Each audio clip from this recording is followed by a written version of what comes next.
तो अब आगे बढ़ते हैं।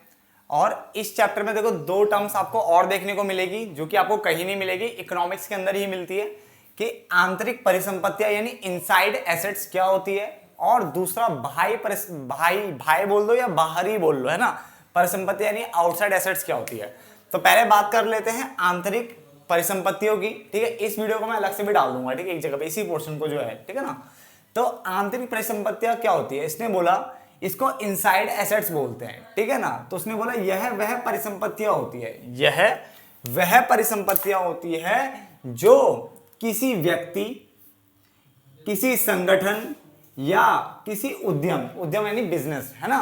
तो यह वह परिसंपत्तियां होती है जो किसी व्यक्ति, संगठन मतलब ऑर्गेनाइजेशन या उद्यम के अधीन होती है। इनके क्या होती है, अधीन होती है, यानी इनके अंडर होती है, और जो उनके व्यावसायिक या व्यक्तिगत, क्या लिखा है, व्यावसायिक या व्यक्तिगत गतिविधियों के लिए उपयोग की जाती है, ठीक है। बात को समझना, इसने बोला ये वो परिसंपत्तियां होती है जो किसी व्यक्ति, किसी संगठन या किसी उद्यम के अधीन होती है, इसके अंडर होगी।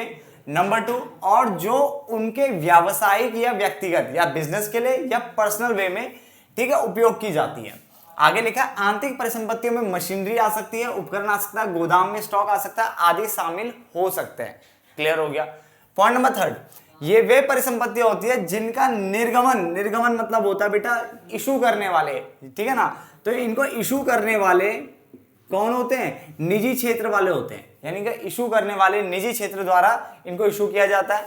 और इनके जो धारक है, धारक मतलब होल्डर, जिनको होल्ड करके रखते हैं, होल्डर भी कौन होते हैं बेटा, निजी क्षेत्र वाले, यानी इसमें जो इशू यानी इशू करने वाले हैं, देने वाले हैं, वो भी निजी क्षेत्र वाले हैं, और जो रखने वाले हैं वो भी क्या है, निजी क्षेत्र वाले हैं।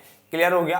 तो पहले 3 पॉइंट को ध्यान से समझो, क्या बोला मैंने, यह वह परिसंपत्तियां होती है जो किसी व्यक्ति, किसी संगठन या किसी उद्यम के अधीन होती है, इनके अंडर होती है, और जो उनके व्यावसायिक या व्यक्तिगत गतिविधियों के लिए उपयोग की जाती है, या उपयोग में लाई जाती है। क्लियर हो गया।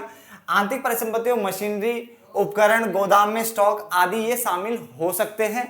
उसके अलावा ये वे परिसंपत्तियां होती है जिनका निर्गमन यानी जिनको इशू जो है निजी क्षेत्र द्वारा किया जाता है, और इनके धारक भी निजी क्षेत्र वाले ही होते हैं। यहां तो समझ में आ गया। फिर पॉइंट नंबर 4 में देखो क्या लिखा हुआ है।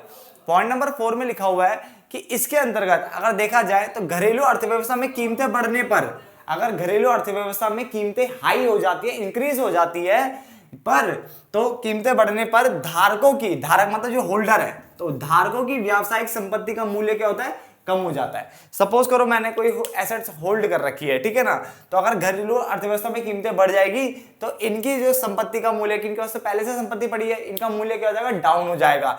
जबकि जो इशूवर होते हैं, निर्गमनकर्ता होते हैं, जो बेचने वाले होते हैं, इनकी वास्तविक संपत्ति क्या होती है बेटा, अधिक हो जाती है। जैसे मान लो ये मार्कर है, इसका कीमत मान के चलो मार्केट में 100 रुपए का एक हो गया, तो अगर मैं बेचने वाला हूं, मार्कर बेचने वाला हूं, यानी मैं निर्गमन करता हूं, तो मेरी वास्तविक संपत्ति का मूल्य बढ़ जाएगा, अब मेरे को ज्यादा पैसे मिलेंगे इसके।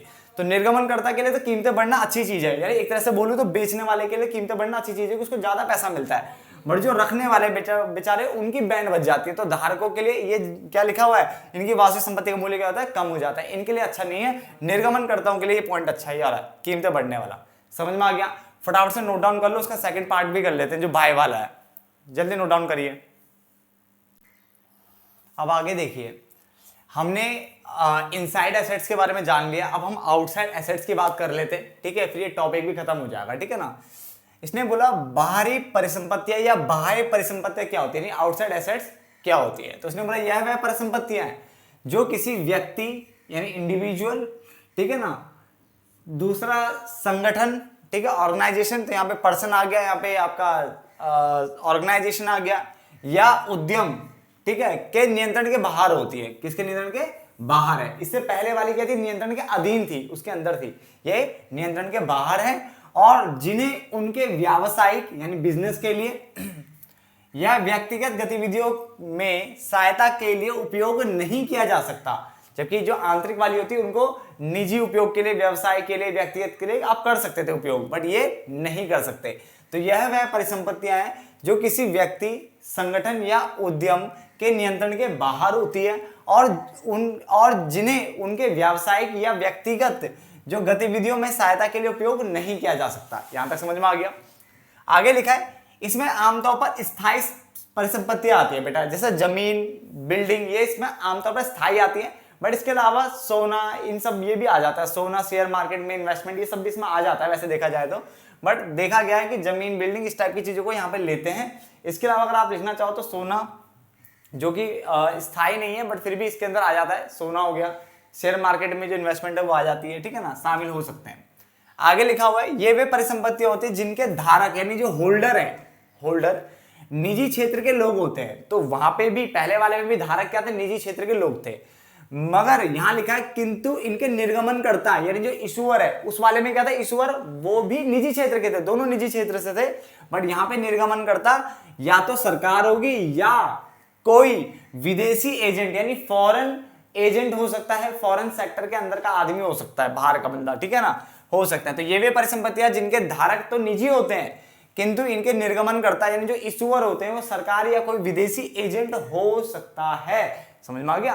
तो ये छोटा सा डिफरेंस था किसके बीच में, इनसाइड और आउटसाइड एसेट्स होती क्या है। होप सो आपको समझ में आ गया होगा, ठीक है ना। चलो इस वीडियो को मैं यहीं पे क्लोज कर रहा हूं, मिलते हैं पार्ट नंबर 3 में।